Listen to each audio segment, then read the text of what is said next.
Hola amigos, una vez más bienvenidos a este su canal Dr. Hugo Corrales EKG Fácil. Como les he dicho desde el video anterior, hemos ampliado el contenido del canal gracias a que se van a unir o se unieron a nosotros compañeros residentes de medicina interna y otras especialidades, así como especialistas en endocrinología, en medicina interna.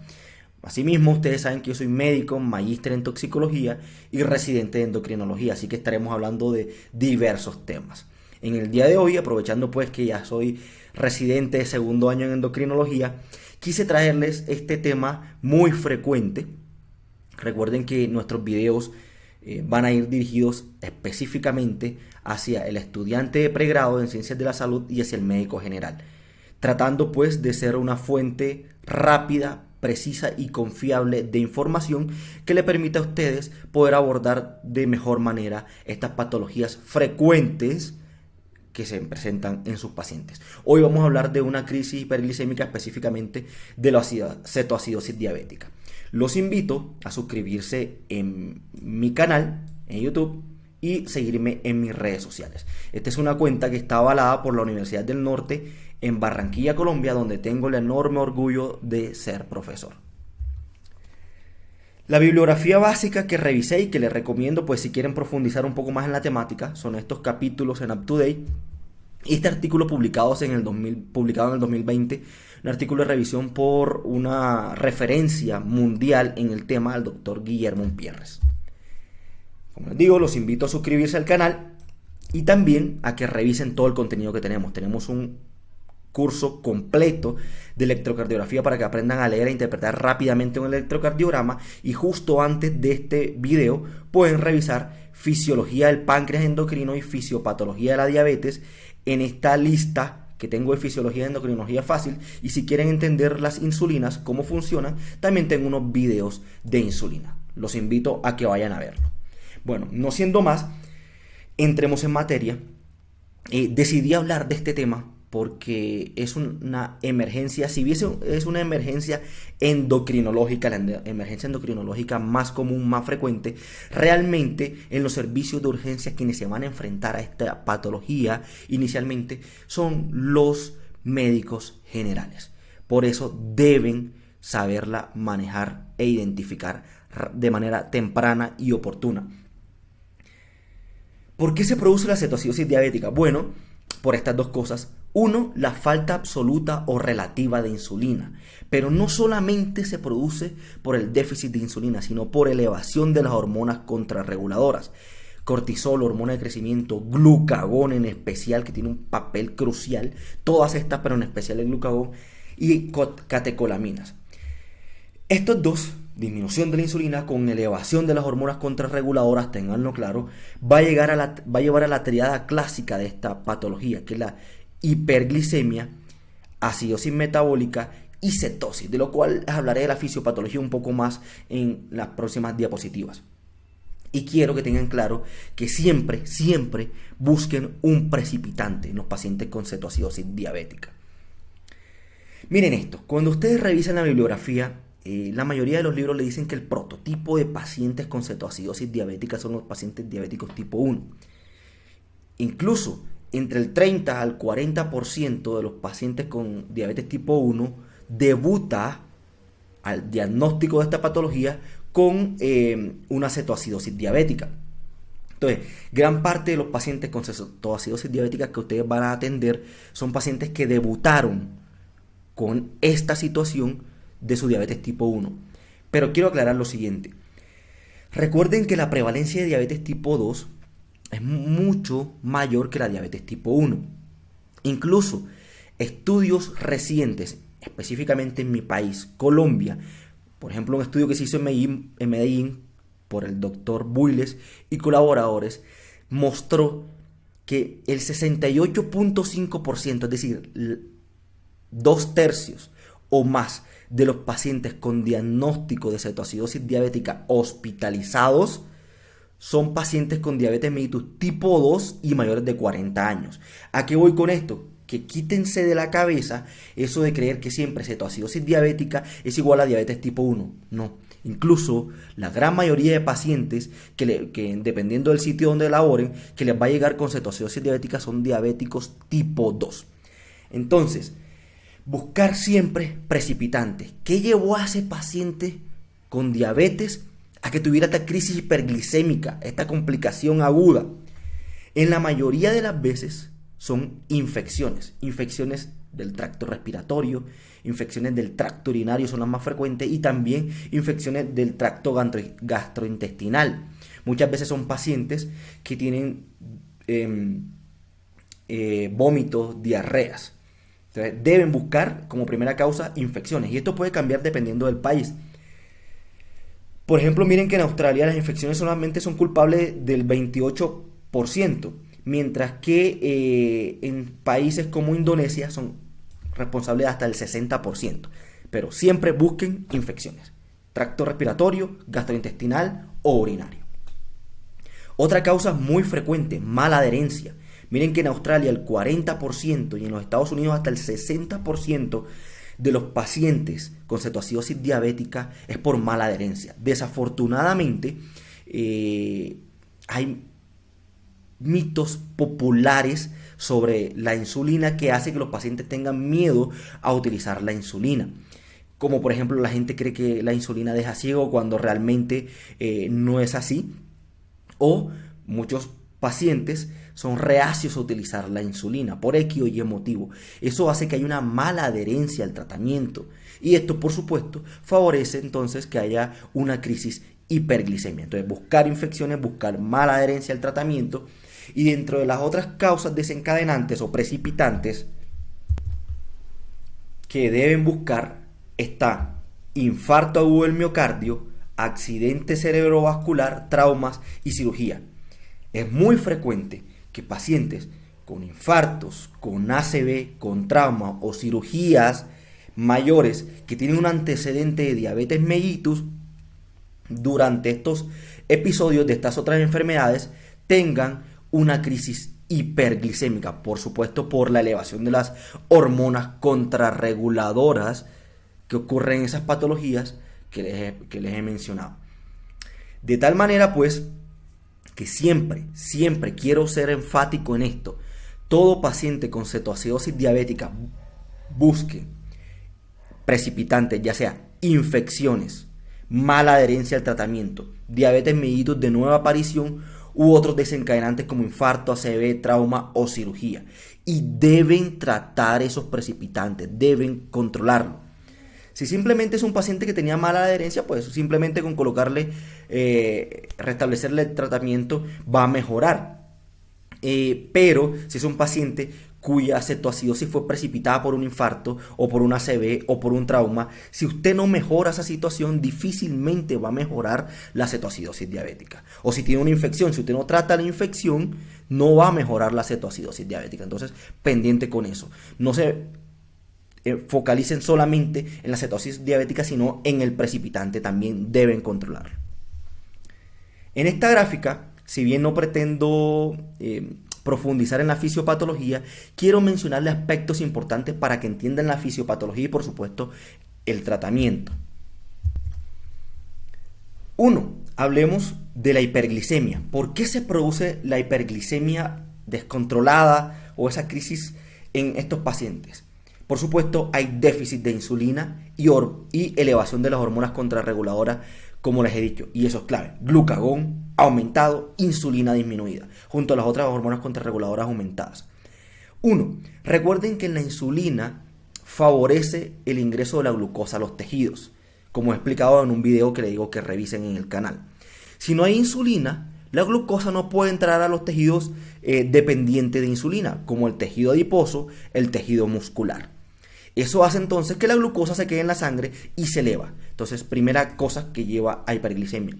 Segundo, al no haber insulina y estar aumentados los niveles de glucagón, especialmente elevación de los niveles de glucagón, va a favorecer que a nivel hepático haya glucogenólisis, es decir, que la glucosa almacenada en el hígado en forma de glucógeno se rompa en sus monómeros de glucosa y esa glucosa se libere al torrente sanguíneo, llevando a hiperglicemia.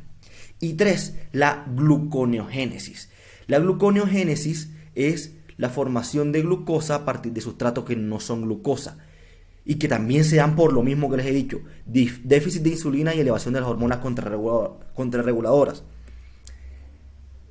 ¿Qué sucede? ¿De dónde surgen esos sustratos? Como no está entrando glucosa ni al tejido adiposo, y tampoco al músculo, lo que entienden estos tejidos es que hay un déficit energético. No me está llegando glucosa. Significa que en el torrente sanguíneo tampoco hay glucosa. Así lo entienden los tejidos, aunque tengamos hiperglicemia. Eso hace entonces que las fuentes de energía se utilicen para producir glucosa. Entonces en el tejido adiposo se hace lipólisis. Los triglicéridos se rompen en ácidos grasos y glicerol. Y esos ácidos grasos van al hígado para favorecer la producción de glucosa, la gluconeogénesis. Pero también en el tejido muscular hay rhabdomiólisis para mandar aminoácidos al hígado y de esa manera favorecer la gluconeogénesis. Y esa gluconeogénesis es el tercer mecanismo que va a llevar a hiperglicemia. Eso es una cosa. Lo otro, la hipercetosis, elevación de los cuerpos cetónicos. ¿Por qué esa elevación de los cuerpos cetónicos? Hombre, la beta-oxidación la oxidación de los ácidos grasos en el hígado, esos ácidos grasos que les he mencionado, lleva a la formación de cuerpos cetónicos, específicamente el acetoacetato, el cual se metaboliza a beta-hidroxibutirato. Entonces, el acetoacetato y el beta-hidroxibutirato son los principales cuerpos cetónicos que van a favorecer la hipercetonemia, y esa hipercetonemia, esos cuerpos cetónicos son enviados a la sangre, pues produciendo hipercetonemia, y esos cuerpos cetónicos interactúan con el bicarbonato, disminuyendo entonces las concentraciones de bicarbonato en sangre, lo que finalmente va a llevar, si se disminuye el bicarbonato, a acidosis metabólica, que es el otro componente. Entonces ya estamos viendo por qué se produce los cuerpos cetónicos y cómo estos cuerpos cetónicos, al interaccionar con el bicarbonato, en un intento de regularlos, lleva a acidosis metabólica. Importante entender aquí que la interacción del bicarbonato con los cuerpos cetónicos favorece la acumulación del dióxido de carbono, y en un intento de mejorar el pH, ese dióxido de carbono se elimina por vía pulmonar, lo que hace que el paciente respire, tenga una polipnea, una respiración rápida y profunda, una respiración realmente dificultosa, después buscando eliminar CO2 para mejorar el pH. Por otra parte, esos cuerpos cetónicos y la hiperglicemia superan el umbral de reabsorción de glucosa a nivel renal, y eso favorece a que haya una poliuria. Se elimina glucosa y cuerpos cetónicos por orina, y detrás de la glucosa y los cuerpos cetónicos, por ósmosis, va el agua, produciendo entonces la poliuria. Y el paciente, importante, esa gran eliminación de glucosa y cuerpos cetónicos por orina, y tras de ella el agua, va a favorecer entonces que haya una gran deshidratación del paciente.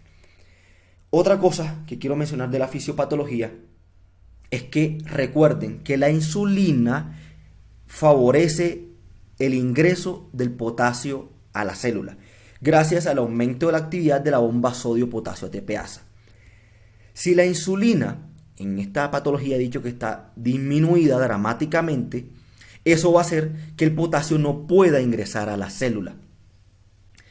Eso lleva a que el potasio se encuentre en el medio extracelular, se quede en el medio extracelular, y que, como ya les he dicho, que hay deshidratación. Al haber deshidratación, disminución del volumen circulante, va a llevar a que haya menos filtrado glomerular. En un intento de mejorar el filtrado glomerular y mantener el filtrado glomerular, se activa el sistema renina-angiotensina-aldosterona. Recuerden que la aldosterona, en palabras grandes, favorece la reabsorción del sodio y la eliminación del potasio. Entonces ese potasio que no está entrando a la célula por déficit de insulina se queda en la sangre y luego es eliminado por la orina. Entonces finalmente eso lleva a que empiece a haber un déficit de potasio. Además de que tenemos déficit de agua por la deshidratación que le estoy diciendo por la poliuria, hay déficit de potasio. Entonces estas dos cosas son fundamentales. Paciente deshidratado por la poliuria y paciente que está eliminando potasio por la orina. Pero no solamente eso. En un intento de mejorar el pH, hay un contratransportador a nivel celular que trata de ingresar iones, hidrogeniones a la célula y sacar potasio. Entonces, está entrando iones a la célula para tratar de neutralizar o mejorar el pH, pero se está sacando a nivel extracelular más potasio. Y ese potasio se elimina por vía renal por el mecanismo que ya les he explicado. Entonces, aquí vemos cómo se produce la hiperglicemia, los cuerpos cetónicos, la deshidratación y el déficit de potasio que hay en el paciente. Aunque realmente, aparentemente, la mayoría de los pacientes llegan con potasio normal o elevado, aunque hay déficit. ¿Por qué? Porque no está entrando el potasio a la célula. Ojo con eso. Pero realmente hay déficit de potasio. Recuerden que este es un ion intracelular y que está quedando extracelular por el déficit de insulina. Esta imagen es para mostrarles los déficits corporales estimados que hay en los pacientes específicamente con cetoacidosis diabética. Miren que hay aproximadamente una pérdida de 6 litros. Miren esa gran deshidratación que hay. De ahí que va a ser importante en el tratamiento colocarle líquidos al paciente, porque aproximadamente se calcula que ha perdido 100 mililitros por kilogramo de peso. De sodio, por la eliminación del sodio a nivel urinario, se cree que hay una pérdida de 7 a 10 miliequivalentes por kilogramo de peso. De potasio, miren, de 3 a 5 miliequivalentes por kilogramo de peso. Entonces esto es tremendamente importante. Entonces, clínicamente, ¿cómo se va a presentar un paciente con cetoacidosis diabética? Bueno, gracias a la fisiopatología, el resumen que les hice, podemos entender algunas cosas que el paciente puede presentar. Por ejemplo, en relación al sistema nervioso central, el paciente va a tener polidipsia, polifagia, puede que tenga compromiso del sistema nervioso central, que esté letárgico, que esté estuporoso, alteraciones visuales, visión borrosa, es 30-40% de los pacientes refieren a alteraciones visuales. Se cree que esto está explicado por la gran deshidratación. Hay una disminución del volumen acuoso del globo ocular y que eso produce las alteraciones en la refracción y por eso produce alteraciones visuales. El paciente, se habla del aliento a acetonas como a frutas. La respiración, la hiperventilación que ya les expliqué, en un intento de mantener el pH, se empieza a aumentar la frecuencia respiratoria y el volumen para tratar de barrer, eliminar CO2 y con esto mejorar el pH a pesar de que no se logra. A nivel urinario, el paciente va a estar con poliuria, va a tener cetonuria en el parcial de orina y muchas veces pues también va a tener glucosuria, en el parcial de orina. Importante, muchos de estos pacientes presentan síntomas gastrointestinales, náuseas, vómitos, dolor abdominal que puede confundirse con pancreatitis y con otras causas de abdomen agudo. En el abordaje, por supuesto, y no voy a hacer énfasis en eso, tener siempre en cuenta en todo paciente de urgencias el ABCD, que ya ustedes han manejado del paciente de urgencia de vía aérea, circulación, entre otras cosas. Enfocándome un poco más al tratamiento de la cetoacidosis diabética, de evaluar el estado mental del paciente, buscar precipitantes, esto es importante por lo que les he dicho. Si usted no controla el precipitante, no va a poder controlar la cetoacidosis diabética. Y por supuesto, evaluar la volemia del paciente. ¿Qué ayudas diagnósticas en un paciente que sospecho que tiene cetoacidosis diabética me permiten esclarecer un poco más mi sospecha? Por supuesto, pedir una glicemia, gases arteriales, que ya veremos qué papel juegan, electrolitos y cetonas, ya sea en orina o en suero. Uroanálisis, hemograma, BUN, creatinina, electrocardiograma y radiografía de tórax y lipasa. La glicemia, pues va a ser un paciente que va a tener hiperglicemia, glicemia por encima de 250. Gases arteriales, va a tener una acidosis metabólica. Electrolitos, ya veremos sobre ellos. Y va a tener cetonas positivas en orina o en suero. El hemograma, y quiero ser enfático en esto, desafortunadamente muchos médicos creen que un paciente con leucocitosis y neutrofilia inmediatamente es infección. No, quiero aclarar esto. Muchos de los pacientes, específicamente de los pacientes con cetoacidosis diabética, por la elevación de las hormonas contrarreguladoras como cortisol, como catecolaminas, van a tener un hemograma con leucocitosis y neutrofilia, incluso PCR elevada, sin que necesariamente el paciente tenga una infección. Ojo, quiero explicar esto. Usted, dentro de los precipitantes que les he dicho, debe buscar y descartar que el paciente tenga una infección. Pero no necesariamente que tenga leucocitosis con neutrofilia significa que tenga infección. Tiene que buscar síntomas y signos específicos de una infección que le ayuden a correlacionar los paraclínicos con la clínica. Pendiente con eso. Es decir, usted solamente con leucocitosis y neutrofilia, sin que el paciente tenga ningún otro síntoma o signo de infección en un sitio específico, va a iniciar antibiótico terapia. No, no señor. Tiene que buscar esos signos o síntomas específicos de infección, ya sea pulmonar, gastrointestinal o respiratoria. BUN y creatinina, ¿por qué?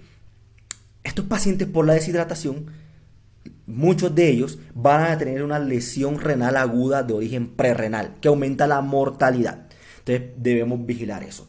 El electrocardiograma, porque dentro de los desencadenantes o precipitantes tenemos un infarto agudo del miocardio. Radiografía de tórax para descartar infecciones respiratorias, como les he dicho. Importante que con los electrolitos y los gases arteriales van a calcular el anión GAP. ¿Cómo se calcula el anión GAP? El sodio sérico del paciente, el que le dio el laboratorio, le va a restar la suma del cloro más bicarbonato. Es decir, usted tiene, digamos que usted tiene un paciente que tiene un sodio de 135, tiene de cloro 101 y de bicarbonato tiene, digamos, 10. Entonces esto sería 135 del sodio menos la sumatoria de lo otro, que fue 111. Esto le da un anion gap de 24, por poner un ejemplo. Ese es el anion gap, así se calcula. ¿Para qué sirve esto? Hombre, para los criterios diagnósticos. Miren lo siguiente.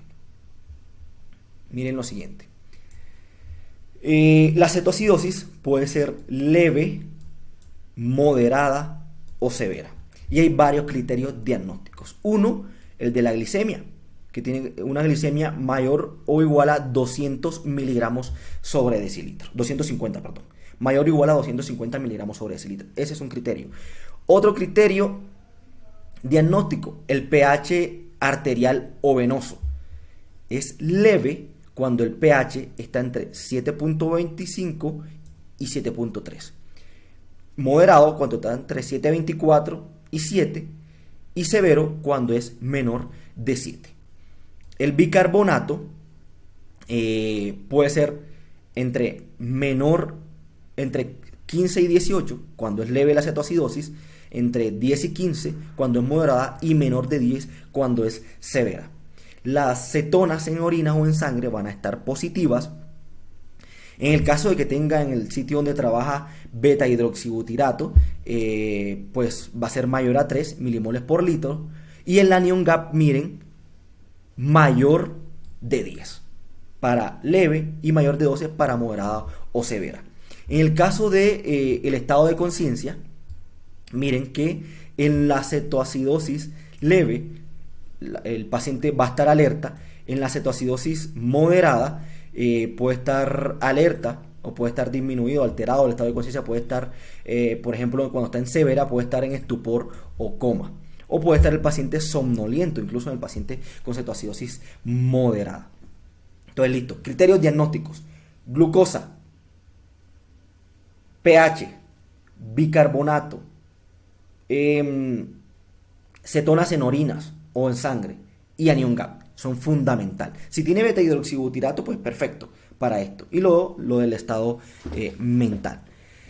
Hay otros criterios diagnósticos. Estos criterios pues que más me gusta utilizar a mí son los criterios diagnósticos de la Asociación Americana de Diabetes, pero los británicos, por ejemplo, estos son los criterios que utilizan los británicos. Ellos no lo clasifican en leve, moderada y severa, sino simplemente tienen unos criterios diagnósticos únicos.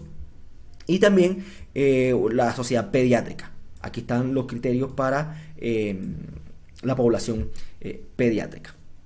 Hay algo que quiero aclarar. Recientemente se ha hablado de cetoacidosis diabética normoglicémica euglicémica.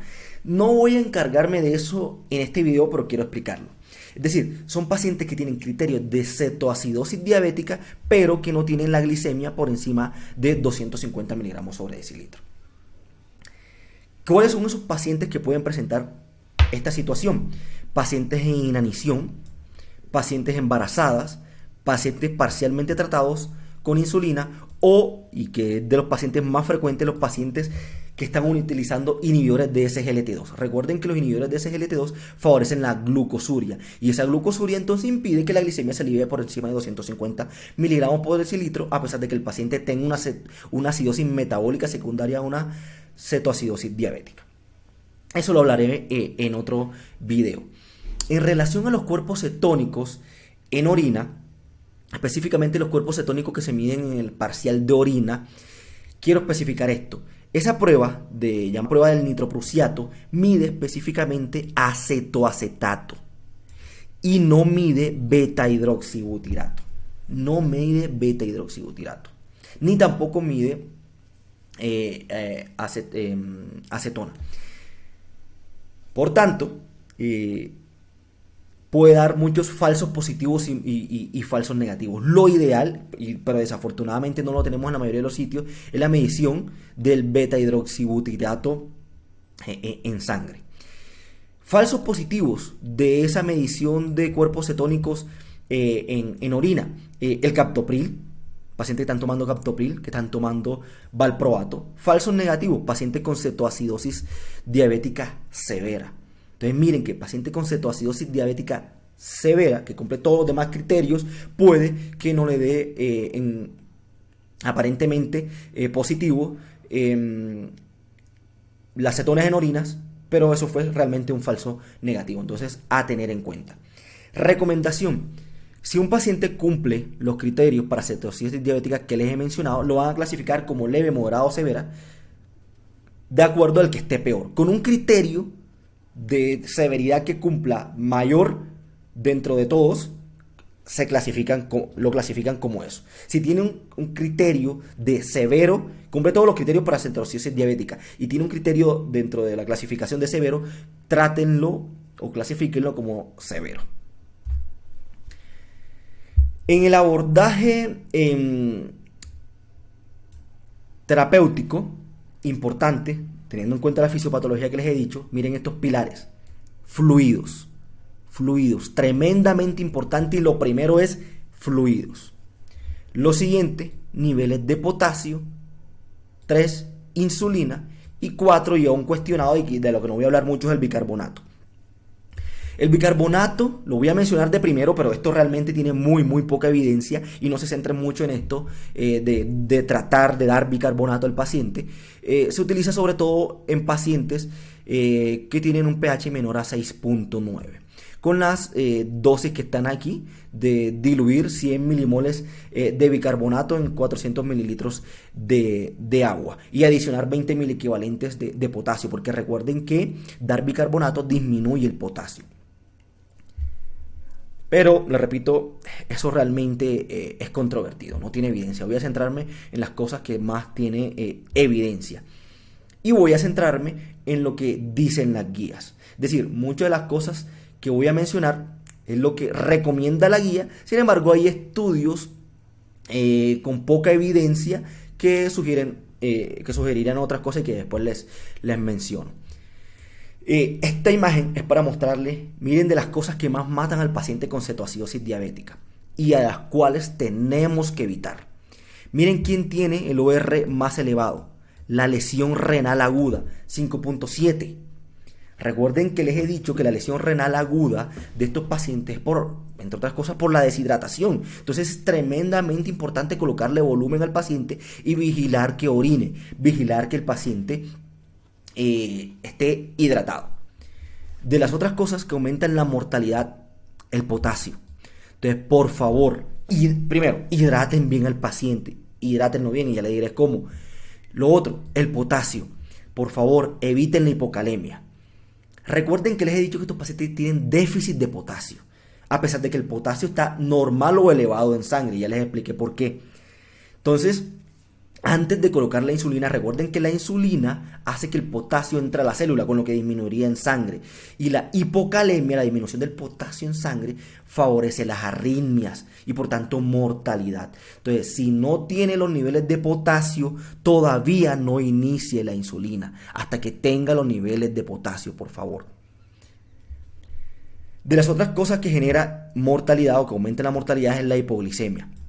¿A qué voy con esto? Si bien el nombre de la charla es crisis hiperglicémica, no necesariamente el enfoque primario o lo que me debo cegar es por bajar el azúcar, por bajar la glicemia. No, que tengo que llevar esa glicemia rápidamente a que esté en 100. No, ojo, lo que tengo que hacer en este paciente es hidratarlo bien, reponer electrolitos, mejorar la función renal.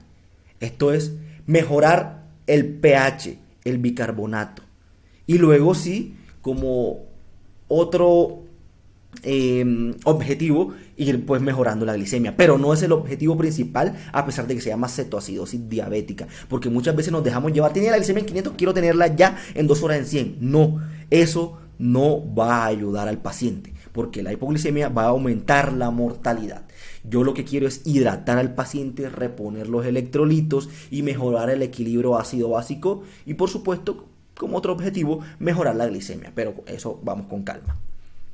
Entonces hablemos de los fluidos. Hablemos de los fluidos. Primero, esto, les repito, voy a centrarme en lo que dicen las guías. Pero hay otros estudios que están sugiriendo otro tipo de líquido. Actualmente, el líquido preferido es la de entrada. Paciente me llegó, recuerde que está deshidratado. Estoy sospechando que tiene una cetoacidosis diabética. Lo primero que debo hacer es hidratar. ¿Con qué hidrato? De entrada, el primer líquido sí o sí que se está utilizando. Solución salina llamada normal, solución salina al 0.9%. ¿Cuánto iniciar? Bueno, la guía dice que entre 15 a 20 mililitros por kilogramo de peso hora. ¿Esto cuánto es? Aproximadamente entre 500 a 1000 mililitros por hora. Entonces, lo que hago, hidratar. ¿Con qué? Con solución salina al 0.9%. ¿Cuánto? De 500 a 1000 mililitros. ¿De qué depende eso? Dependiendo de cómo yo vea al paciente, de qué tan deshidratado lo vea y dependiendo también de otras comorbilidades que yo vea que tenga, si tiene falla cardíaca, enfermedad renal crónica, entre otras cosas. Ahí voy pues jugando de alguna manera con eso. ¿Cuánto tiempo voy a mantener esta hidroterapia inicial? Entre 1 a 3 horas. Recuerde que cuando llegue el paciente y usted le pide, pues lo ve deshidratado con las manifestaciones clínicas que le he mencionado, inicialmente usted ahí rápido ya no tiene electrolitos, no tiene los paraclínicos que le dije que tiene que solicitar. Entonces lo primero es, independientemente del valor de paraclínico, porque todavía no lo tiene, va a hidratar el paciente, va a hacer fluidoterapia con esto que les acabo de explicar. Artículos recientes están proponiendo otro tipo de líquido, pero por ahora, para el médico general y que es lo que más tienen a mano, les recomiendo solución salina normal de entrada o solución salina al 0.9%, con esas dosis que le he dicho ahí, de 500 a 1000 mililitros por 1 a 3 horas. Listo, luego ya obtuve ya a las 2 horas, ya el paciente lo hidraté, lo estaba hidratando. A las 2 horas ya me llegaron los valores de electrolitos. Bueno, antes de mencionarle esto, quiero decirle lo siguiente. ¿Por qué es importante la fluidoterapia? Además de lo que les he dicho, miren, solamente la fluidoterapia es capaz de reducir la glicemia entre 35 y 70 miligramos por decilitro por hora. Es decir, que si yo solamente con colocarle el líquido al paciente, yo en 2 horas puede que reduzca la glicemia entre 70 a 140 miligramos por decilitro, sin colocarle todavía insulina. Ojo, estoy solamente hidratando al paciente. ¿Cómo es posible que los líquidos logren esto? Bueno, de la siguiente manera. Al mejorar el volumen circulante, eso va a mejorar la perfusión renal. Y al mejorar la perfusión renal va a mejorar la eliminación o el volumen de orina, y eso va a mejorar la glicemia al favorecer la glucosuria, es decir, la eliminación de glucosa por la orina. Además, la fluidoterapia, al expandir el volumen circulante, va a mejorar la sensibilidad a la insulina para cuando la vayamos a colocar. ¿De qué manera lo hace? 1. Reduce las hormonas contrarreguladoras. Mejora, por ejemplo, el sistema renina, angiotensina, aldosterona, disminuyendo los niveles de aldosterona y de las otras hormonas contrarreguladoras que les he dicho. Mejora la osmolaridad y mejora la vasoconstricción, con lo cual va a haber mejor sensibilidad a la insulina, y entonces cuando coloque la insulina va a haber mejor respuesta. Entonces miren que este preámbulo que hago de fluidoterapia antes de iniciar el resto de cosas me va a ayudar a mejorar ese resto de cosas que voy a hacer. Entonces, por favor, y por eso insisto, fluidoterapia a las dosis que le he dicho. Listo, entonces ya hidraté inicialmente al paciente durante 2 horas decidí 1 litro por hora, y ya me llegaron los electrolitos. Ya me llegó el sodio. El sodio que me llega, que me da el valor del laboratorio, debo corregirlo. ¿Por qué? Dependiendo del valor de sodio en sangre, el sodio corregido, ya les voy a enseñar cómo se corrige el sodio, así va a ser el siguiente líquido que voy a colocar. Miren que de entrada a todos los pacientes le coloqué solución salina 0.9% para hidratarlo durante 2 horas. Pero el siguiente líquido depende del nivel del sodio. Entonces, miremos lo siguiente. Digamos, y tengan claro esto, digamos que, ¿cómo se corrige el sodio? Después de 100 miligramos por decilitro de glucosa en sangre, el sodio debe corregirse con la glucosa, el sodio debemos aumentarlo 2 miliequivalentes por litro del valor que nos da el laboratorio. ¿Cómo así? ¿Cómo así? Se enredaron. Pongamos un ejemplo. El paciente tiene 500 miligramos sobre decilitro de glucosa. Esto es glucosa. Glucosa. Y el laboratorio me reportó que de sodio tiene 122. Este sodio yo debo corregirlo de acuerdo a la glicemia. ¿Cómo lo hago? ¿Cuánto está elevado la glicemia por encima de 100 miligramos sobre decilitro? Si se dan cuenta es 400. Entonces está elevado 400. 400 más de 100. Y recuerden que por cada 100 que esté elevado, yo debo aumentarle al sodio que me da el laboratorio, debo aumentarle 2 miliequivalentes por litro. Entonces, como tiene elevado 400, entonces el valor real de sodio al que me dio el laboratorio tengo que sumarle 8. Entonces, 400 por 2, 2 por 4, que 2 por cada 100, me da 8 miliequivalentes. Entonces sería realmente 122 más 8, el paciente realmente de sodio tiene 130 miliequivalentes de sodio por litro. Eso es importante. Subo 2 miliequivalentes de sodio por cada 100 miligramos de glucosa que esté elevada la glucosa por encima de 100. Por ejemplo, miren que le estoy diciendo 122, estaba el ejemplo del paciente. Si el paciente hubiese tenido la glicemia, no sé, en 300, ¿cuánto estaba elevado por encima de 100? 200. Entonces, ¿cuánto tenía que sumarle al 122? 4. Entonces, el sodio real del paciente o corregido era 126. Listo. ¿Para qué es importante esto? Cuando corrijo el sodio, de acuerdo al sodio corregido, así va a ser el siguiente líquido que voy a dar. Si el sodio corregido está disminuido, es decir, está menor de 135, voy a dar o voy a continuar con solución salina al 0.9%. ¿A qué velocidad? Ya no va a ser a medio litro, a 1 litro por hora. No, debo bajar la velocidad. ¿A qué velocidad la disminuyo? A 250 a 500 mililitros por hora. En ese rango. ¿De qué depende? Del grado de hidratación que yo vea que tenga el paciente y de las comorbilidades, repito, que tenga. Si tiene falla cardíaca o no, enfermedad renal crónica, entre otras cosas. Si el sodio está normal o elevado, es decir, si el sodio está mayor o igual a 135, yo voy a continuar con solución salina al medio, es decir, a 0.45. ¿A qué velocidad? A la misma, 250 a 500 mililitros por hora. Aquí sí va a ser por lo menos debo mantenerlo buscando pues hidratar al paciente. Recuerden eso. Debo ir midiendo cada hora debo ir midiendo la glicemia. Cada hora debo ir midiendo la glicemia. ¿Para qué? Cuando la glicemia está menor de 200 miligramos por decilitro, si bajó la glicemia, entonces, miren, ojo, entramos con fluidoterapia a todos, independientemente, con solución salina del 0.9%. Luego, cuando me llegaron los electrolitos, corregir sodio, dependiendo de la concentración del sodio, continué a 250 a 500 mililitros por hora. Luego, dependiendo de la glicemia, que la debo medir cada hora, cuando la glicemia disminuya a 200 miligramos sobre decilitro, a esa solución salina que traía el paciente, ya sea 0.45 o ya sea 0.9, dependiendo pues de la concentración de sodio corregido que tenía, que les acabo de explicar, voy a agregarle dextrosa al 5%. ¿Para qué le voy a agregar dextrosa? Quiero aclarar lo siguiente.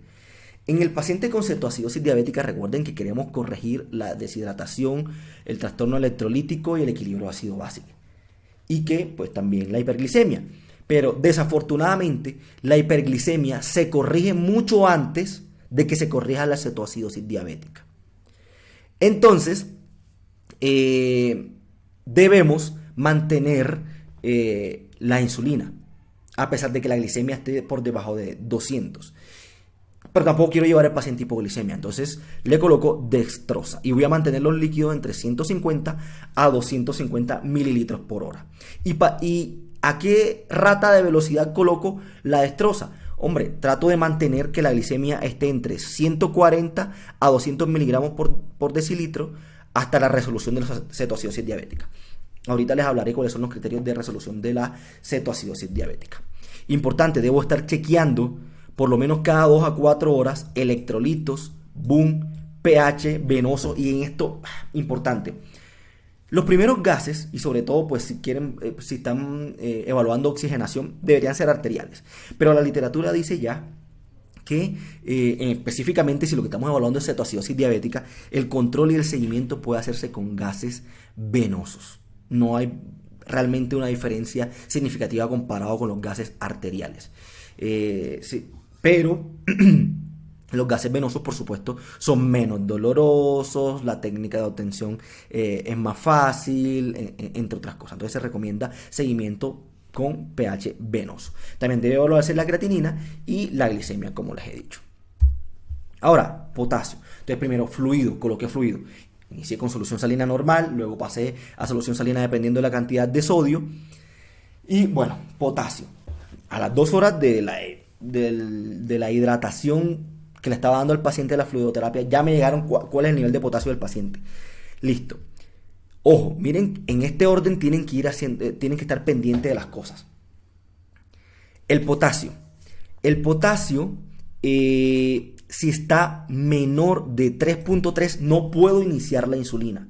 Ojo, no inicien insulina si el potasio está menor de 3.3 miliequivalentes por litro, porque la insulina hará que el potasio entre a la célula y empeora la hipocalemia. Esto va a llevar a arritmias y aumenta mortalidad, como les he dicho en una diapositiva anterior. Entonces, ¿qué hago? Listo, todavía no inicio la insulina si el potasio está menor a 3.3. Entonces, por eso no inicien insulina, y soy reiterativo en esto, no inicien insulina hasta que no tengan el potasio. Si el potasio está menor a 3.3, voy a colocar reposición de potasio, cloruro de potasio, entre 20 a 40 miliequivalentes por hora. Es decir, eso es 1 a 2 ampollas de cloruro de potasio. Recuerden que una ampolla trae 20.000 equivalentes. Entonces voy a colocar de 1 a 2 ampollas por cada hora. Entonces, recuerden que estaba colocando los líquidos. Entonces va a colocarle 1 a 2 ampollas de potasio por hora para reponer. Con el objetivo de tener el potasio entre 4 y 5. Cuando ya el potasio está por encima de 3.3, si está en cualquier valor entre 3.3 y 5.3, bueno, puede suceder varias cosas. Uno, que tenga el paciente que tiene el potasio disminuido, en él no inicio insulina. Ojo, si está disminuido, podemos tratar no inicio insulina, sino que inicio reposición de potasio.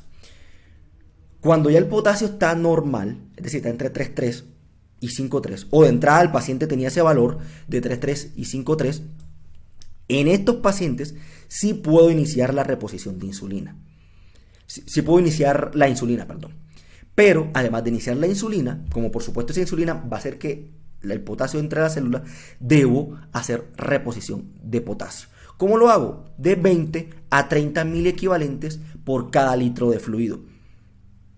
Palabras más, palabras menos. Coloquen una ampolla de cloruro de potasio que trae 20.000 equivalentes en cada 500 cc de la solución que esté colocando.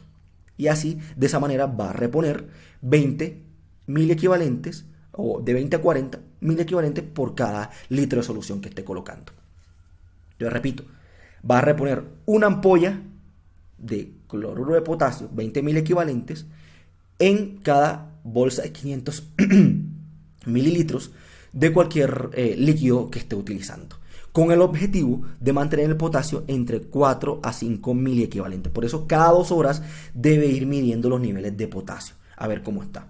Si el potasio del paciente ya está de entrada o después de la reposición mayor o igual a 5.3, no debe reponer potasio y puede colocar la insulina tranquilamente. Entonces mira, ¿a quién le coloco insulina? Cuando el potasio está mayor de 3.3. Y debo reponer cuando está entre 3.3 y no repongo cuando está mayor a 5.3. Y debo hacer mediciones cada 2 horas. Ahora sí, en lo que se centra en la mayoría, pero que miren que fue el tercer paso después de hacer la fluidoterapia y de ver que el potasio estaba normal, ahí es donde coloco la insulina. Listo. Ya verifiqué que el potasio del paciente estaba por encima de 3.3. Y estoy haciendo reposición de potasio del paciente. Y voy a colocarle entonces insulina. ¿Cómo se coloca la insulina? Bueno, hay dos regímenes realmente. Hay unos que prefieren un bolo y luego continuar con una infusión. Y hay algunos que prefieren de una vez pues con infusión, no hacer bolo. Para ser prácticos vamos a hacer lo siguiente. Por número mágico, rápido. Utilicemos los bolos. ¿Cómo hago? 0.1 unidad por kilogramo de peso. Un ejemplo. El paciente pesa 80 kilos. Por 0.1, eso me va a dar 8 unidades en bolo. Le voy a pasar un bolo de 8 unidades de insulina. Y voy a continuar con insulina a 0.1 por unidad por kilogramo de peso. Entonces facilito, esto es facilito. El paciente a lo que pese le quita el número a la derecha y eso le va a poner, ¿cómo así? Creo que pesa 90 kilos. Le pongo 9 unidades de insulina en bolo y le continúo a 9 unidades por hora. Entonces, si pesa 70 kilos, por ejemplo, le pongo 7, pesa 70 kilos, le pongo 7 unidades. Ojo que esto es intravenoso, esto no es subcutáneo, esto es intravenoso. En bolo y le continúo a 7 unidades internacionales por hora. Me gusta esto porque es fácil de aprender. Pesa 80 kilos, 8 en bolo, 8 por hora. Pesa 90 kilos, 9 en bolo, 9 por hora. Así de sencillo. El objetivo es reducir por hora la glicemia entre 50 a 70 miligramos por decilitro. Y debo ir midiendo la glicemia cada hora. Recuerden, le estoy colocando insulina. Debo ir midiendo la glicemia cada hora y debo ir midiendo el potasio cada 2 horas. El potasio, el sodio, el bicarbonato, debo ir midiéndolo cada 2 horas. Y también la función renal para ver cómo va el paciente.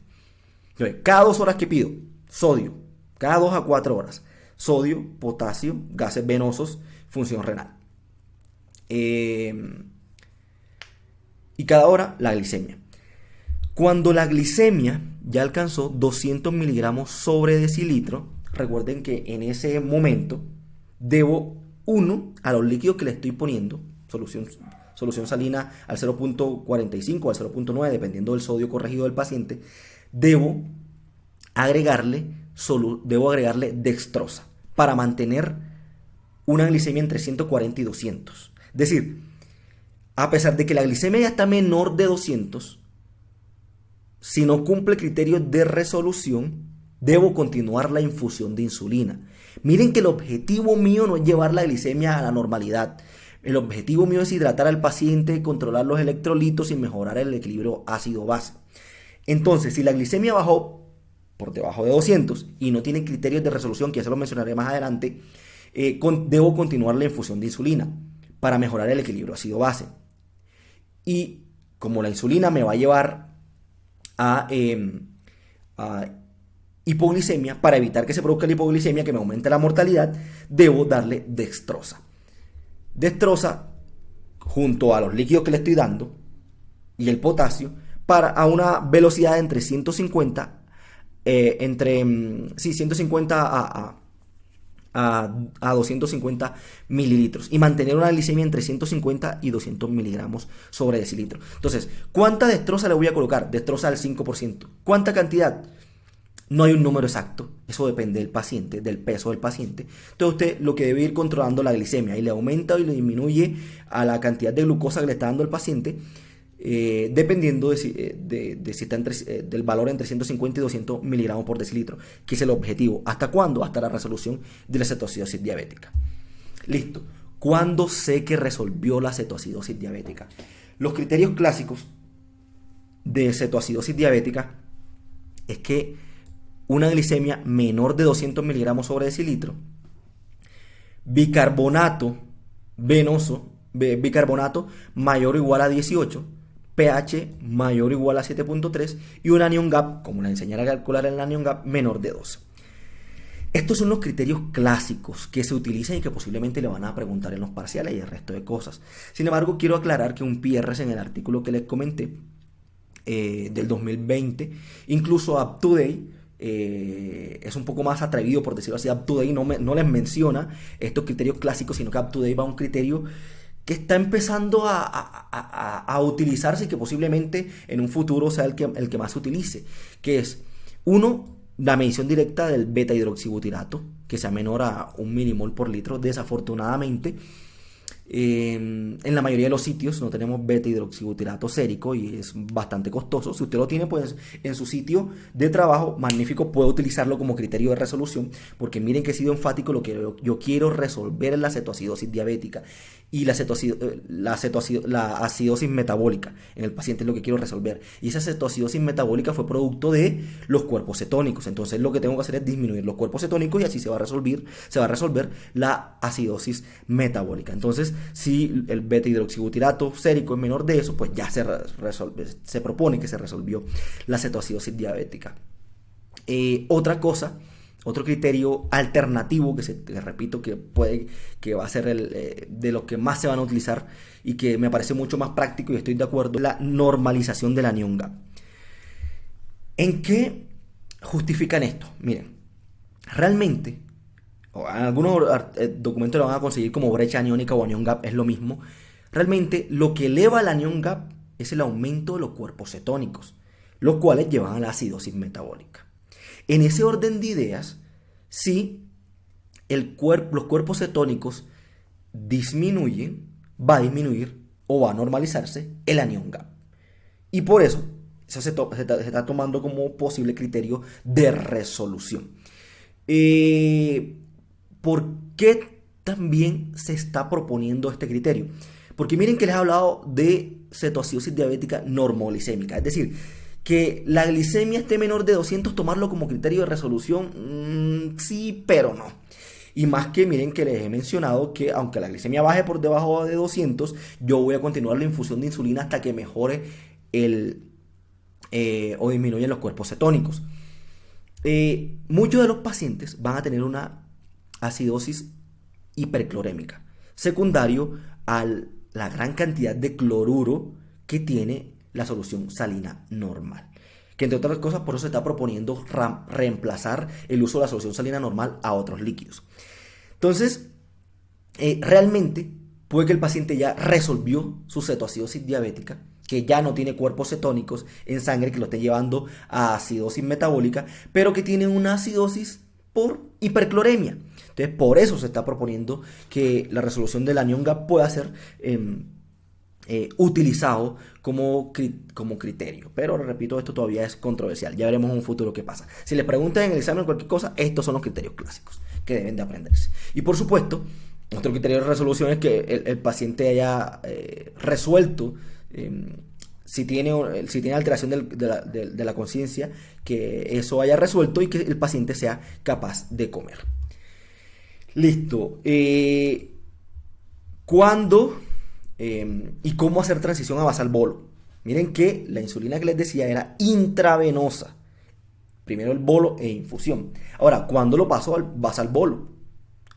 Primero, miren que se lo pongo aquí, que el paciente cumpla los criterios de resolución que les acabo de mencionar, que esté consciente y que pueda comer. Tiene que cumplir esos criterios para poder pasarlo a basal-bolo. Si no lo cumple, no. Puede que ya cumpla los criterios de resolución, pero el paciente esté inconsciente y no puede comer. No puedo iniciarle basal-bolo. A tener en cuenta, listo, ya lo voy a pasar a basal-bolo porque cumple con estos criterios. Ojo, no va a suspender la infusión. La infusión debe continuar, la infusión intravenosa que trae, debe continuarla entre 2 a 4 horas. 2 a 4 horas después de iniciar ya el primer bolo de insulina rápida. ¿Cómo así? Ya veremos cómo calculamos cuánta insulina le vamos a colocar. Usted inició el bolo de insulina rápida y mantiene la infusión que traía entre 2 a 4 horas. ¿Por qué? Porque si lo quita de una vez, recuerden que la insulina tiene una vida media corta, y eso entonces puede hacer que haya una hiperglicemia de rebote y nuevamente el paciente entre en cetoacidosis diabética. Por eso no lo quiten hasta las 2 a 4 horas después de iniciar la insulina rápida. ¿Cuál es el momento ideal para iniciar a basal-bolo en el paciente que ya cumple los criterios? Antes de una comida, es decir, el paciente va a comer, en ese momento inicio la primera dosis de insulina rápida. Incluso la insulina basal puede administrarse al mismo tiempo del primer bolo de la rápida o en la noche antes de dormir. Listo, doctor, pero basal-bolo, ¿y cómo calculo el basal-bolo? ¿Cómo sé cuánta insulina debo colocarle de basal y cuánto debo colocarle de bolo? ¿Cómo hago esa transición? Bueno, si la diabetes ya era conocida, la guía dice que le coloque el mismo esquema. Pero esto, ojo, hay que saber interpretar esto. Porque, listo, era un paciente diabético, con diabetes ya conocida, que tenía X esquema en la casa. Pero el paciente, el esquema no era el correcto para el paciente, o 2, el paciente no lo estaba utilizando. Entonces, ¿cómo sabemos si me va a funcionar o no? Entonces, esto es controversial. Yo diría que le trae el mismo esquema que traía que le podría poner el mismo esquema que traía en la casa si el paciente era juicioso, venía con las dosis correctas de insulina y que la descompensación de la cetoacidosis diabética fue por una infección o por otro precipitante diferente a mala adherencia. Ahí sí, pues colócale el esquema que traía, porque no era que el paciente tenía mala adherencia, sino que hubo un precipitante que aumentó las hormonas contrarreguladoras. Pero en el caso que el paciente estaba debutando con la cetoacidosis, que al acaba de hacer usted el diagnóstico de diabetes mellitus, que no traía o que no traía insulina en casa, o que tiene mala adherencia al manejo, o que simplemente no tenía manejo con insulinas, ¿qué hago? Bueno, lo primero que debo hacer, y es lo que recomiendo que hagan la mayoría de los pacientes realmente, lo primero que debe hacer es calcular cuál es la dosis total de insulina que requiere el paciente en el día. ¿Cuánta insulina en todo el día necesita el paciente? Eso es fácil de hacer. Eso lo que hago es entre 0,5 a 0,8 unidades por kilogramo de peso. Les recomiendo empiece con las dosis más bajas para evitar hipoglicemia, porque miren que les he dicho que la hipoglicemia lleva mortalidad. Empiece con 0,5. Entonces, si el paciente pesa 80 kilos, si le voy a calcular la dosis total de insulina que requiere por 0,5, eso es igual a 40 unidades de insulina. Entonces, el paciente en el día requiere en total, ese paciente que pesa 80 kilos, 40 unidades de insulina. Pero ojo, esa insulina tengo que dividirla en basal y en bolo. ¿Cómo así? Mitad glargina o de temir o de glude, o lo que usted utilice de basal, y la otra mitad en glulicina, lispro o aspar que usted utilice, o en cristalina si tiene cristalina. ¿Cómo así? Listo, entonces, esas 40 unidades, que fue el total que le acabo de calcular, 20 unidades internacionales, es decir, el 50%, va a ser insulina basal, y 20 unidades internacionales las voy a dar en insulina prandial, es decir, insulina antes de cada de cada comida. Entonces, 20 unidades internacionales basales, la que usted quiera, glargina, detemir, la que usted prefiera. Las otras 20 unidades que son preprandiales, estas 20 unidades preprandiales, que son el 50% de lo que calculé, tengo que dividirla en las 3 comidas que le voy a dar al paciente, que generalmente pues sean 3 comidas. Entonces sería más o menos 7 unidades internacionales preprandiales antes de cada comida, de la que usted quiera, Lispro, Aspar, glulicina o cristalina, si es lo que tiene. De esa manera. Ahora, por supuesto, esto no es perfecto, esto no es 100% exacto.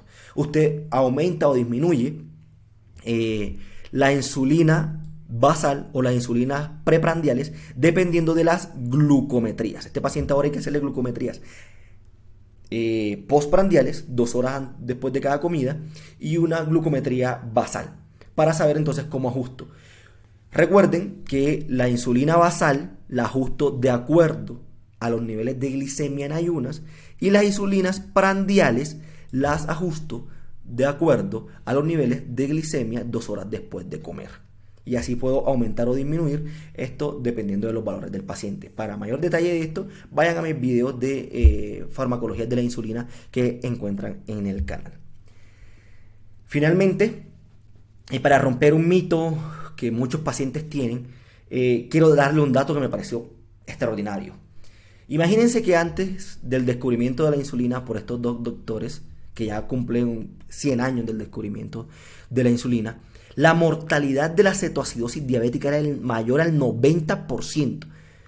Imagínense que 9 de cada 10 pacientes, 90 o más de cada 100 que llegaban con cetoacidosis diabética al hospital antes del descubrimiento de la insulina morían. Ahora, en países desarrollados la mortalidad es menor del 1%. En países subdesarrollados de medianos bajos ingresos puede llegar al 5 o 10% dependiendo de la disponibilidad de recursos, entre otras cosas. Pero miren cómo la insulina cambió vidas. La insulina salva vidas. Y eso le mereció el premio Nobel de Medicina a estos 2 señores. Bueno, para terminar quiero dejarles algunas preguntitas por aquí. Quiero invitarlos al canal, por favor suscríbanse. ¿Qué tal? Cuéntenme cómo les pareció el video, qué otros videos les gustaría que habláramos.